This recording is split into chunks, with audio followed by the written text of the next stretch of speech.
S ಭೈರಪ್ಪನವರು ಅವರ ನಿಧನದಿಂದ ಸಾರಸ್ವತ ಲೋಕ ಭಾಳ ಬಡವಾಗಿದೆ. ಅವರು ಸುಮಾರು 25 ಕಾದಂಬರಿಗಳನ್ನು ಬರೆದಿದ್ದರು. ಮೈಸೂರಿನಲ್ಲೇ ಹೆಚ್ಚು ಕಾಲ ಇದ್ದರು. ಓದಿದ್ದು ಮೈಸೂರಿನಲ್ಲೇ, ಹೈಸ್ಕೂಲಿಂದ MA ಮೈಸೂರಿನಲ್ಲೇ ಅವರು ವಿದ್ಯಾಭ್ಯಾಸ ಮಾಡಿರ್ತಕ್ಕಂಥದ್ದು. ಸೊ ಮೈಸೂರು ಅವರ ಕರ್ಮಸ್ಥಳ. ಅವರ ಕಾದಂಬರಿಗಳು 40 ಭಾಷೆಗಳಿಗೆ ತರ್ಜುಮೆಯಾಗಿದ್ದಾವೆ.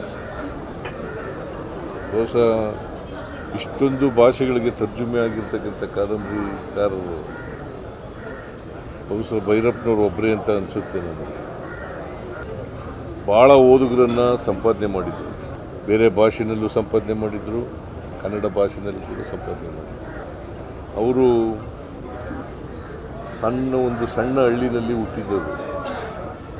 ಭಾಳ ಕಷ್ಟಪಟ್ಟು ಮೇಲಕ್ಕೆ ಬಂದಿದ್ದರು. ಅವರ ಸಬ್ಜೆಕ್ಟು ಫಿಲಾಸಫಿ. ಆದರೆ ಸಾಹಿತ್ಯ ಕ್ಷೇತ್ರದಲ್ಲಿ ಭಾಳಷ್ಟು ಕೃಷಿ ಮಾಡಿದರು. ಭಾಳ ಆಶ್ಚರ್ಯ ಏನಪ್ಪ ಅಂತಂದರೆ, ಬೋಧನೆ ಮಾಡ್ತಾ ಸಾಹಿತ್ಯ ಕೃಷಿನೂ ಕೂಡ ಮಾಡ್ತಾಯಿದ್ರು. ಸಾಮಾನ್ಯವಾಗಿ ಎರಡೂ ಕೆಲಸ ಮಾಡೋದು ಕಷ್ಟದ ಕೆಲಸ. ಅಂಥದ್ರಲ್ಲಿ ಎರಡೂ ಕ್ಷೇತ್ರದಲ್ಲಿ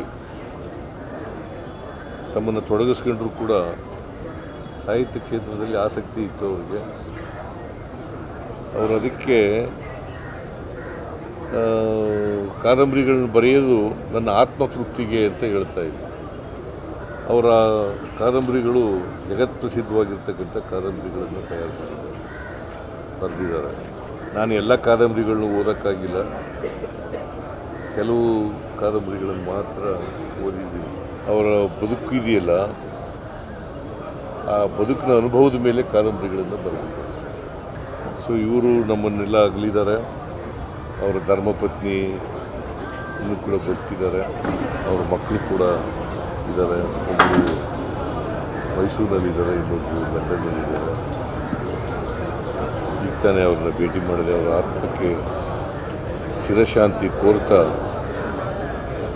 ಅವರ ಧರ್ಮಪತ್ನಿಗೆ ಮತ್ತು ಅವ್ರ ಮಕ್ಕಳಿಗೆ, ಅವರ ಅಭಿಮಾನಿಗಳಿಗೆ, ಅವರ ಸ್ನೇಹಿತರಿಗೆ ಅವರ ಸಾವಿನ ದುಃಖವನ್ನು ಭರಿಸಲಿ ಅಂತೇಳಿ ನಾನು ಹಾರೈಸ್ತೇನೆ, ಪ್ರಾರ್ಥನೆ ಮಾಡ್ತೇನೆ.